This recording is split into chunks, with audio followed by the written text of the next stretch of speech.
आज मेरी लेखनी ने चुना है एक ऐसा शब्द जिससे हम सब कहीं ना कहीं जुड़े हुए हैं। बचपन से लेके जवानी तक और जवानी से लेके बुढ़ापे तक हम सब इस शब्द से जुड़े हैं। ये शब्द हम सब की जिंदगी में एक अपनी ही एक अलग पहचान रखता है। मैंने सोचा कि क्यों ना इस शब्द को अपनी भावनाओं के द्वारा व्यक्त किया जाए। और लीजिए, आ गई मैं अपना शब्द अपनी भावनाओं के साथ। तो मेरा आज का शब्द है साड़ी। जी हाँ, बिल्कुल सही पहचाना, इस साड़ी की ही बात कर रही हूँ। मतलब इस साड़ी की नहीं, लेकिन हाँ, साड़ी की। तो लीजिए शुरू करते हैं।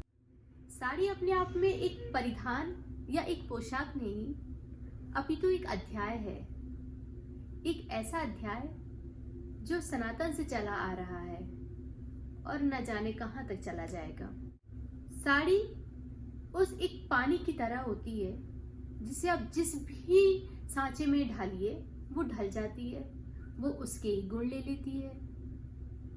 अब जैसे शादी की लाल साड़ी ही ले लीजिए, ये एक साड़ी नहीं होती है, बल्कि अपने आप में एक नए परिवार की जिम्मेदारियां होती है। ये साड़ी सिर्फ आपकी नहीं होती है या आपके तन ढकने बस के लिए नहीं होती है, ये उस परिवार की मान मर्यादा को भी ढकती है। तो हुआ ना साड़ी का एक नया रूप, एक नई जिम्मेदारी के साथ, और लड़की से धारण करके आगे बढ़ती चली जाती है। साड़ी ही एक ऐसा परिधान है जिसे अलग अलग क्षेत्रों में अलग अलग तरीके से पहना जाता है, लेकिन उसकी गरिमा वो हमेशा अपनी बना के रखती। साड़ी हमारे पूर्वजों की एक ऐसी देन है जो समय के साथ परिवर्तित होती चली गई। जैसा समय तो वैसी साड़ी। आज कपड़ों के इतने सारे विकल्प हैं हमारे सामने, बावजूद इसके साड़ी फिर भी एक महारानी की तरह आज भी नंबर 1 पर बनी हुई है और हमेशा बनी भी रहेगी, क्योंकि साड़ी की बात ही कुछ ऐसी है। इसलिए तो साड़ी पहनना एक कला है। आप ही बताएं, है क्या कोई दूसरा एक ऐसा परिधान जिसे पहनने के लिए इतनी तैयारियां लगती हैं? फॉल, पीको, मैचिंग, ज्वेलरी, ना जाने कितनी तैयारियां। बिल्कुल उन रंगों की तरह जैसे एक चित्रकार को एक सुंदर सा चित्र बनाने के लिए तमाम रंगों की जरूरत पड़ती है, वैसी ही है एक कला। कहते हैं साड़ी आपके व्यक्तित्व को भी निखारने में आपकी मदद करती है। जी हाँ, बिल्कुल। साड़ी में अपना ही एक स्वाभिमान होता है। साड़ी में अपनी ही एक लचक होती है, एक नजाकत होती है।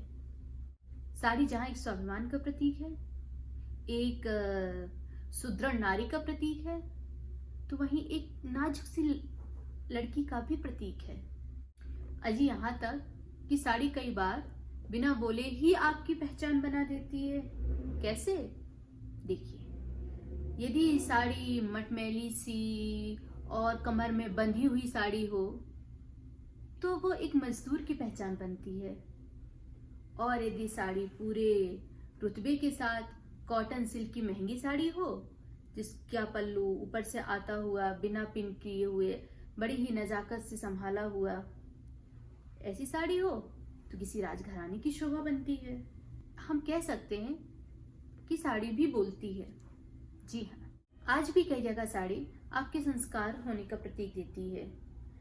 यदि कोई बहू साड़ी पहनी हुई है तो भैया बहुत संस्कारी है, और यदि बहू ने कह दिया कि नहीं भैया हम तो साड़ी नहीं पहनेंगे, तो लोगों की वही एक भ्रांति कि अरे ये तो संस्कारवान ही नहीं है। अरे ये तो कुछ भी नहीं, साड़ी तो कई बार आपका चरित्र चित्रण भी कर देती है। लेकिन बावजूद इसके साड़ी को महारानी का दर्जा तो मिला ही हुआ है, लेकिन एक ऐसी महारानी जो नौकरानी बनने में कभी पीछे नहीं हटती है। साड़ी घर के हर काम में आपकी मदद करती है। आज भी कुछ घरों में साड़ी गेहूं अनाज सुखाने के काम आती है, पुरानी साड़ियों की आप गद्दे रजाई का खोल बनाने के काम आती है। उनसे आप कुछ नए तरीके के वस्त्र भी बना सकते हैं, आप उन्हें नए परिधान में भी बदल सकते हैं। तो हुई ना एक महारानी जो हर किसी का ध्यान रखती है। और इन सब के परे होती है माँ की साड़ी।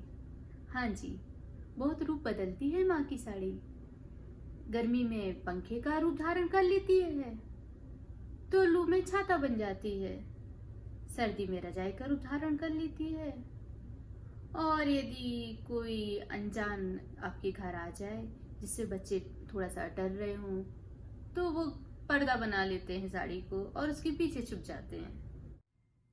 साड़ी का रंग भी वक्त वक्त पर स्त्री की पहचान बदलता रहता है। जैसे लाल साड़ी किसी कहानी की शुरुआत है, तो सफेद साड़ी उसी कहानी का अंत, लेकिन अंत ही तो किसी नए अध्याय की शुरुआत है। खैर, हर किसी की साड़ी से जुड़ी कुछ न कुछ यादें होती हैं।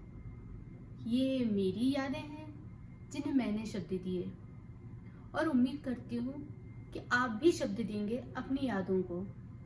लेकिन यकीन मानिए, ये शब्द आपको आपकी माँ की साड़ी के पिटारे तक जरूर लेकर जाएंगे, क्योंकि हर लड़की पहली साड़ी तो अपनी माँ की ही पहनती है ना। और इसी के साथ मैं अपनी लेखनी को यहीं पर विराम देती हूँ और आनंद लेती हूँ इस साड़ी का, इस 6 मीटर के परिधान का। धन्यवाद।